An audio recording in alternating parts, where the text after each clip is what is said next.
So in this film I'm going to be having a look at a couple of Lenz inspired features that are buried on the Dapol Sound Loco decoders. So from the factory, Dapol are using Zimo Sound decoders, which means that there's a couple of features. One of them is railcom and the other is ABC that exist on these chips that the manuals don't talk about. So why not have a look? So I'm using the Lenz Z101, which is a railcom enabled system. So this allows us to do certain things that aren't normally available. So when it comes to programming on main, you can send values but you can't see them normally. But with railcom you can. So what railcom allows is the decoders to communicate back to the system. And there we are, we've had a look at the manufacturer's ID on the chip and it's come back at 145. So this also allows us to do other quite useful things. So the volume, let's turn the sound on. The volume on the Zimo decoders is under 266, Zimo CV266. I read it. It's at the maximum they recommend, which is 64.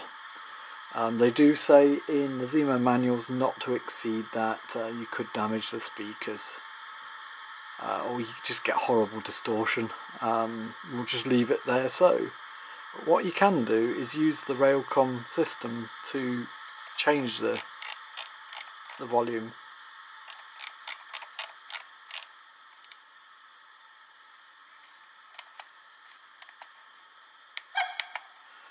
So that's the overall volume of the loco.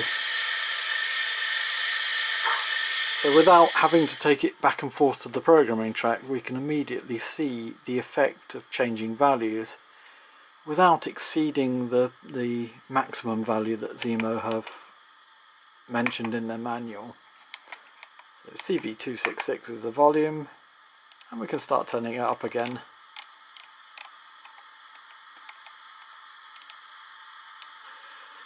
So the volume in this room is quite high, but if you take it to an exhibition it might start getting a bit lost, so this gives you the ability to change it on the fly.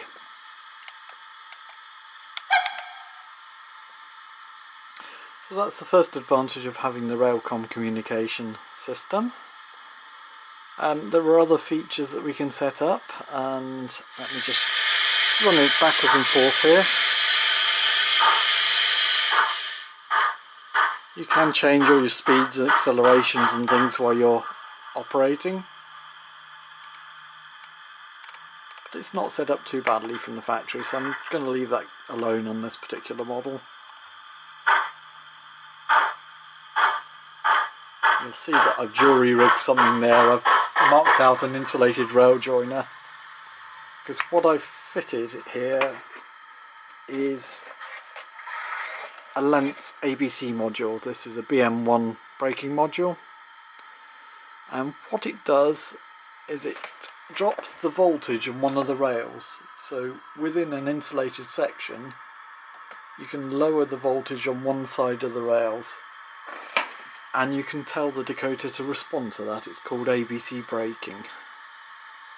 So if we go in there, and it's in CV27 on a Zimo chip. We set that, it should start at 0. I've obviously been playing around with this. We set it to 2. Now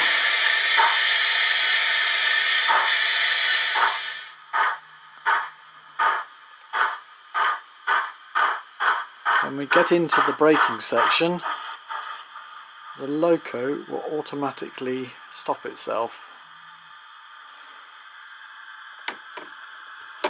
So without touching the throttle we can demonstrate what's going on here. If I bridge the gap and give it full track power, the loco will start driving again, and if I bring the ABC influence back in, it stops.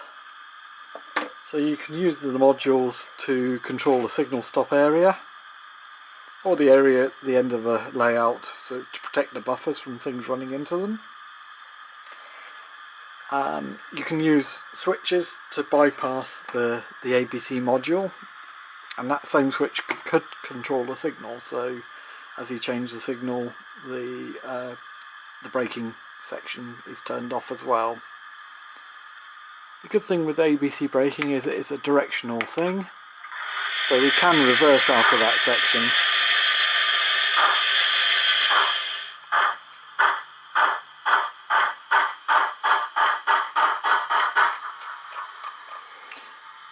So there we are, there's a couple of items that are hidden away on the decoder that you may find useful.